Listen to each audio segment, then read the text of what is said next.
I guess first off, can you just put this in context for me? Is this as unprecedented as it seems, this decision? Well, the only precedent I can think of really is 1968 when the incumbent president, Lyndon Johnson, dropped out of the re-election race in March, thus leading to the last open Democratic convention that we had. That looked like a tough year for the Democrats. The Vietnam War had angered a lot of people. There was a lot of discontent, a lot of violence in the nation. And his vice president, Hubert Humphrey, nearly pulled it out on election day. So I don't think it teaches us much about where we are all these years later, but it's not like nothing like it has ever happened before. And just doing what you do for work with all your years of experience, like what was your reaction when you saw that news? Well, I can't say I was surprised. As anybody who has cared for an aging relative who's in the throes of cognitive decline, the first 15 minutes of that debate brought back some very bitter memories. And predictably, within a matter of weeks, the polling started to reflect the fact that both in the debate and in his subsequent efforts at damage control, Biden just was not coming across as someone who could do it for the next 4 years. This coming on the heels of, whether you found it contrived or not, the show of strength that the Republicans put on at their convention and that Donald Trump personally put on after he nearly was shot to death. The contrast was just too much for him to continue. He made the right move for himself, for his party, and now we'll see if it was a winning move. So something that I can't say, a question I can't get out of my head is, if Donald Trump had not been shot at a couple weeks ago, would today be unfolding the way it is? Do you think those two things are connected? Not really. As I say, the assassination attempt and Mr. Trump's handling of it certainly added to a sense of momentum for him, I'm sure resulted in some voter goodwill, and furthered the sense of unease that many Americans repeatedly tell pollsters they feel about the way things are going in this country. And it was just not a contrast that helped Biden, but he was on a path toward this moment even before the assassination attempt.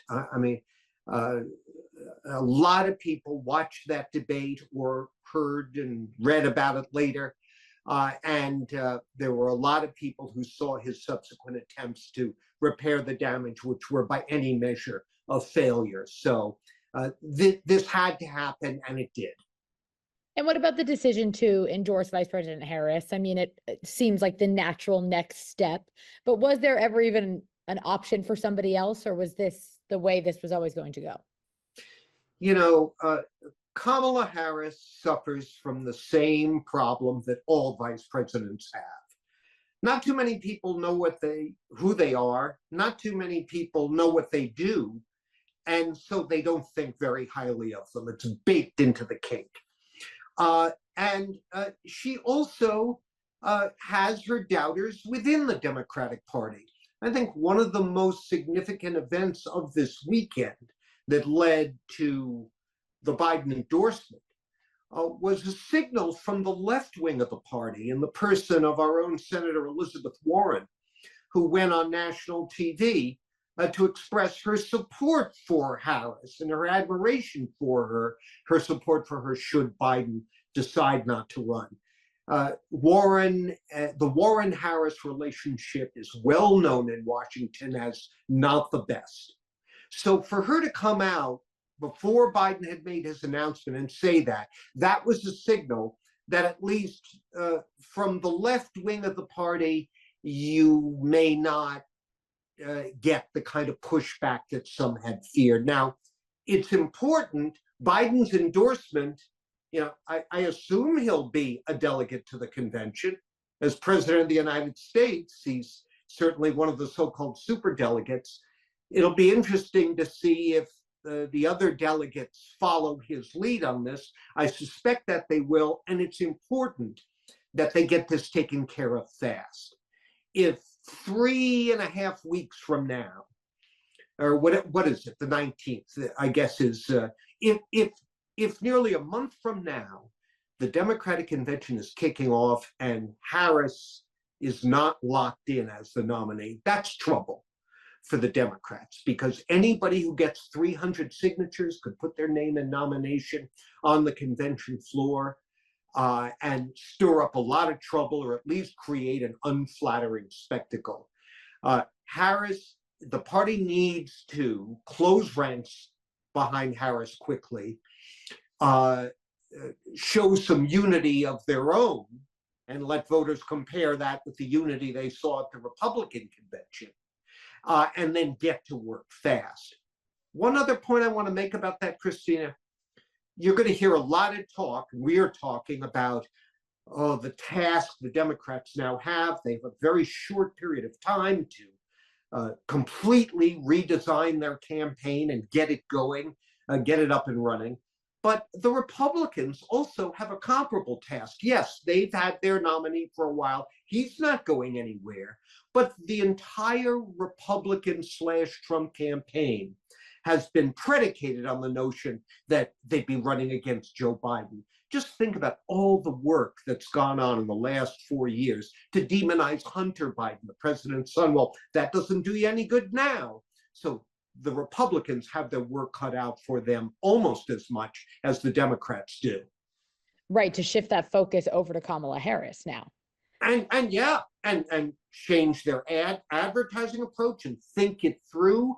I mean, Kamala Harris has an extensive record as a public official. She was DA in San Francisco, Attorney General of California, and then a United States Senator. So there's a lot to go through. You would assume they have their Oppo research ready, but look at the advantages now. She's younger, significantly younger than both Biden and Trump. She's been a candidate for president, so has some seasoning, knows what it's like, has been in high stakes, nationally televised debates. If you want to get a sense of how good a debater she is, go Google the Pence-Harris debate from 2020, where I think many people thought she did a number on him. So there's a lot of pluses here for the Democrats, but a lot of hurdles they got to get over in a very short period of time. I think the last thing I wanted to ask you about, I've seen some criticism already in the last few hours from members of the Republican Party that this is, in a sense, subverting the democratic process. You know, primaries have happened. People have voted in primaries for Joe Biden to be the nominee. Can you just reflect on that? Yeah, it's lame. If there are available voters within the electorate who are so concerned about the purity of the electoral process that they would be upset by what the Democrats are doing, well, I'm hard-pressed to see them voting for Donald Trump, the man who denied the outcome of the 2020 election and instigated a riot to try to overturn it. I don't think that's going to work too well for the Republicans. Right. I mean, in a sense, a line from Joe Biden right to Kamala Harris is just like a natural flow of the same ticket to a degree, right? It would be perhaps a more valid criticism if a different candidate were being put forward.